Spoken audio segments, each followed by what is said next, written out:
As quartas de final da Copa do Mundo de 2026 estão começando a se definir, né? Nesse vídeo, a gente vai falar do primeiro duelo. Vamos falar sobre a classificação da França contra o Paraguai e também sobre a classificação de Marrocos contra o Canadá e projetar esse duelo entre França e Marrocos, a revanche da semifinal da Copa de 2022, que agora vai se repetir nas quartas em 2026. Quem leva vantagem? Qual que é a diferença daquele duelo de 22 para cá? Como que vai ser esse França e Marrocos? A gente vai falar a partir de agora nesse vídeo. Você está no canal Miguel Fortunato, Futebol de Seleções, seu lugar para ficar bem informado sobre as coisas da Copa do Mundo. Seu like, peça a sua inscrição, que você assista o vídeo até o fim e deixe a sua opinião. E desde já, peço desculpa, essa semana eu tive uma mudança ali no horário de trabalho, muito jogo da Copa do Mundo, coisas para fazer, não consegui me dedicar aos vídeos, mas a gente acompanhou a fase 16 avos de final e agora vamos olhar para essa fase de oitavas e também já projetar as quartas. Você que sempre nos assiste, estamos juntos aqui novamente, certo? Vamos falar então de Paraguai e França, que jogaram neste sábado. Um calor absurdo, né? Vai a crítica mais uma vez. A gente já falou muito aqui de logística, da parte do clima, de escolhas infelizes de estádios e de horários para jogos. A FIFA tentou dar uma amenizada na primeira fase, mas agora no mata-mata ela chuta o pau da barraca, né? Qual a necessidade de ter um jogo na Filadélfia, a costa leste está um calor absurdo, e você não tem estádio climatizado, e você coloca jogo no horário onde faz sol, onde está calor, sabe? Por que a Atlanta não está nessa fase?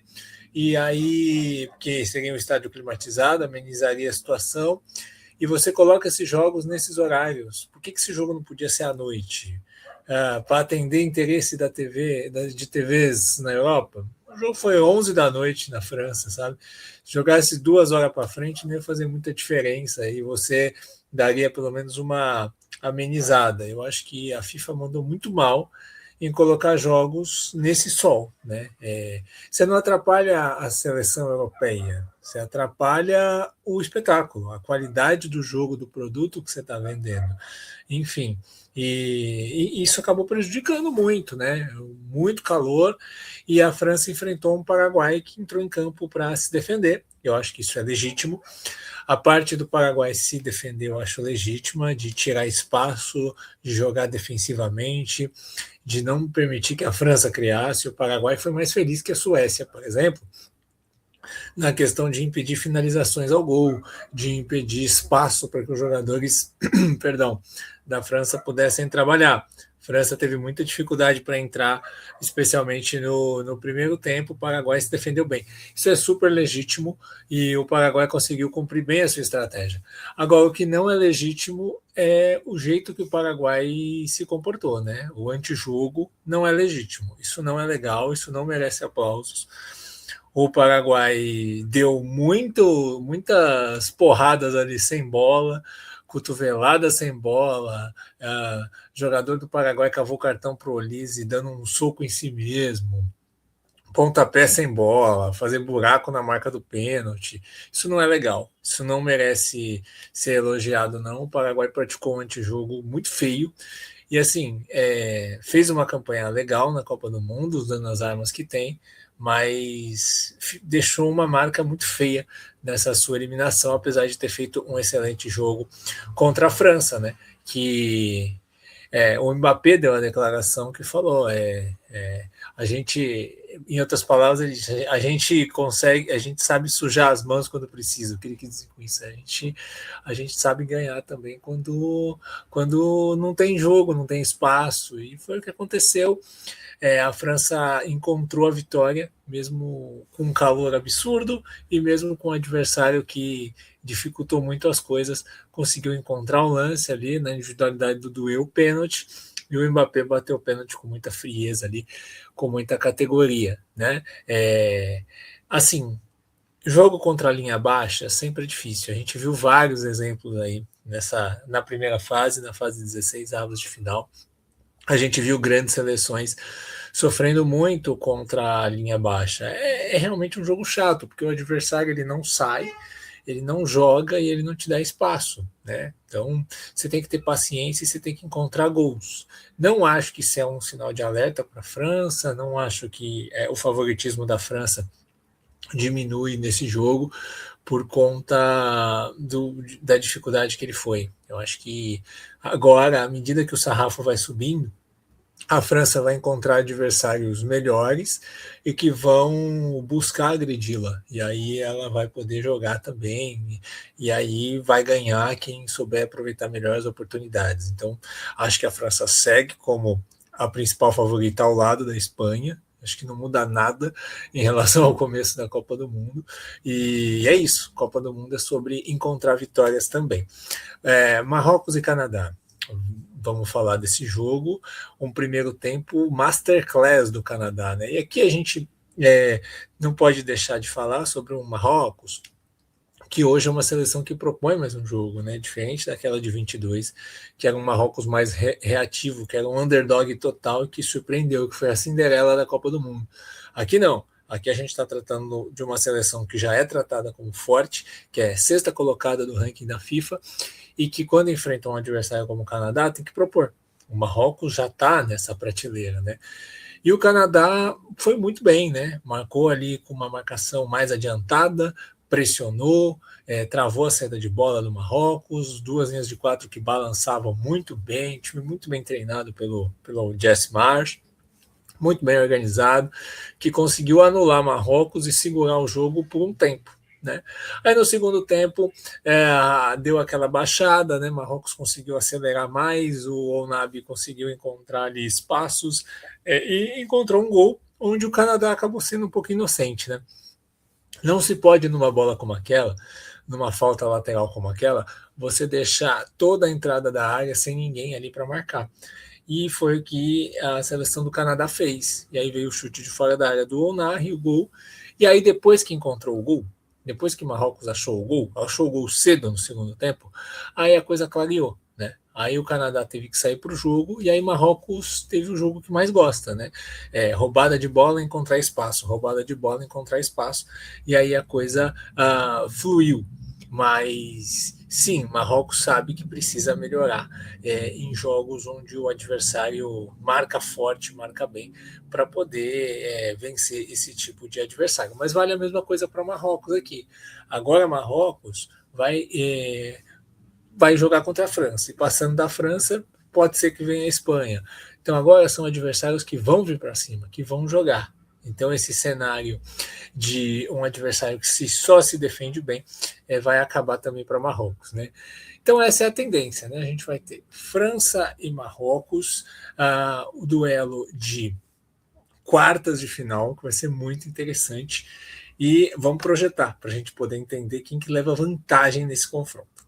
Bom, o jogo vai ser às 5 da tarde, horário de Brasília, 4 da tarde no horário local, em Boston, estádio aberto. Então, na quinta-feira vai estar calor. A previsão nesse momento, a gente está gravando aqui no domingo, é de 31 graus. Então, a sensação térmica deve estar nos 35, mais ou menos. Talvez isso seja pior para Marrocos, né? Apesar de ser um país um pouco mais acostumado com isso. O que nem acho que tenha tanto a ver, porque os caras tudo jogam na Europa, né? Então, todo mundo joga na Europa e alguns até nasceram na Europa. Mas, enfim, eu acho pior para o Marrocos, porque o Marrocos põe mais velocidade aqui em campo aberto do que a França. E Marrocos tende a cansar em alguns momentos do jogo, né? Põe muita intensidade em alguns momentos e dá uma caída em outros. A gente viu no amistoso contra a Noruega, que foi em condições semelhantes, foi no calor também, durante o dia.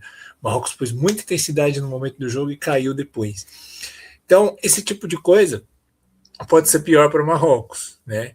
E é interessante a gente pensar que, se a gente fizer um paralelo com a semifinal de 2022, a gente fala de um outro Marrocos e de uma outra França. Por quê? O Marrocos era um time extremamente só reativo, né?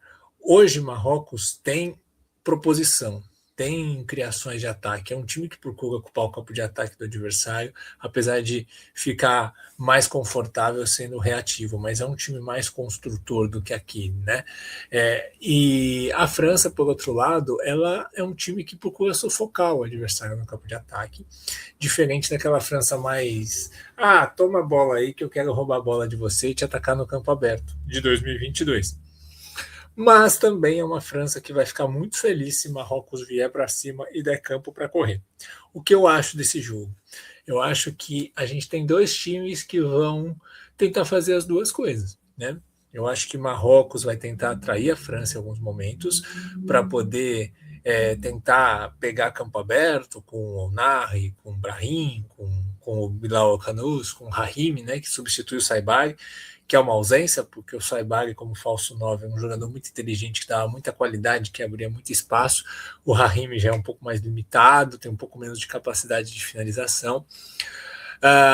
Marrocos vai tentar esse campo aberto para tentar escapar em velocidade.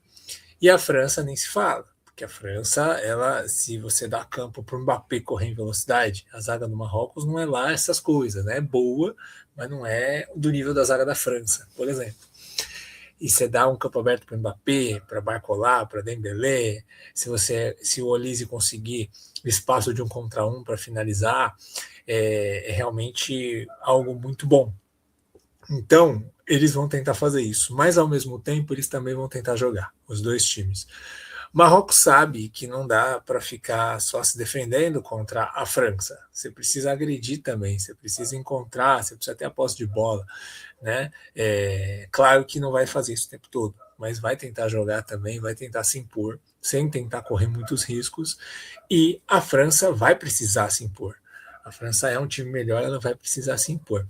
Num jogo que vai estar num clima quente durante o dia, no sol, eu imagino que a França vai tentar descansar com a bola algumas vezes, né? Ela vai tentar ocupar o campo de ataque de Marrocos e trocar passes, buscar uma posse ofensiva, fazer o que ela fez com o Paraguai também, né? Ela viu que o Canadá marcou muito bem a saída de bola de Marrocos e vai tentar fazer o mesmo, travar a saída de bola de Marrocos, tentar recuperar essa bola no campo de ataque, para você não ter que ficar voltando e correndo para trás o tempo todo, porque isso vai matando o time num jogo no calor.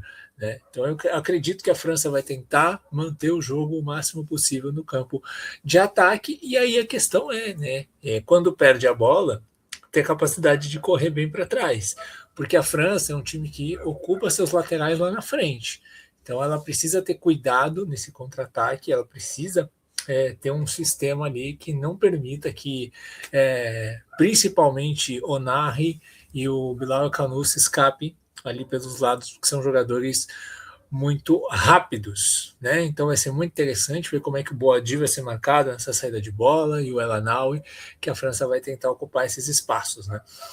Do lado de Marrocos, é meio inevitável deixar, tentar impedir que a bola chegue no quarteto da frente da França, porque acaba chegando, é muita qualidade, acaba chegando e vai te empurrando para trás. Então, o desafio é não permitir que o quarteto da frente da França consiga brilhar, consiga jogar, né? Eu até desconfio, será que não pode ser uma boa o Deschamps começar com o Cherki um jogo desse? Você joga o Dembélé para a esquerda, joga o Olise para a direita e começa com o Cherki, para você já tentar encontrar passes, tentar encontrar opções. Ou então uma outra alternativa que eu senti falta da França contra o Paraguai, que eu achei que o Deschamps ia usar, ele acabou não usando, ele preferiu o Doué e deu certo, né?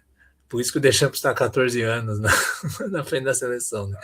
Ele preferiu o Doué e deu certo, o Doué cavou o pênalti. Mas eu acho que valeria a pena, por exemplo, pensar no Marcos Thuram ali, que é um sistema que a França já usou em vários jogos aí no ciclo, né? Colocar um segundo centroavante ali do lado esquerdo para pesar mais a área, para buscar ali uma casquinha, para gerar um rebote para alguém finalizar.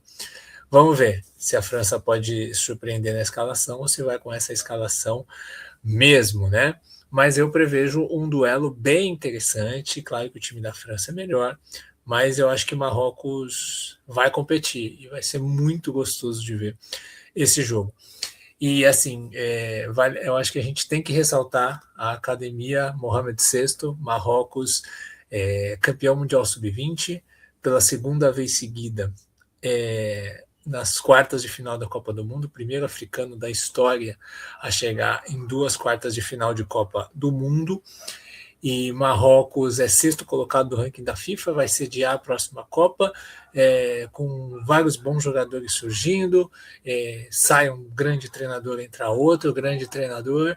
Marrocos chegou na final da Copa Africana de Nações, então assim, é um trabalho muito bom. Então tem que ressaltar, eu acho que a gente tem que começar a normalizar, que o Marrocos está aí, Marrocos está no grupo dos grandes da Copa do Mundo e merece ser respeitado. Certo, gente? Quero saber de vocês qual o seu palpite para esse jogo entre França e Marrocos. Eu vejo um pequeno favoritismo da França. Vamos ver se ele vai se concretizar em campo, certo? Um grande abraço e vejo vocês no próximo vídeo.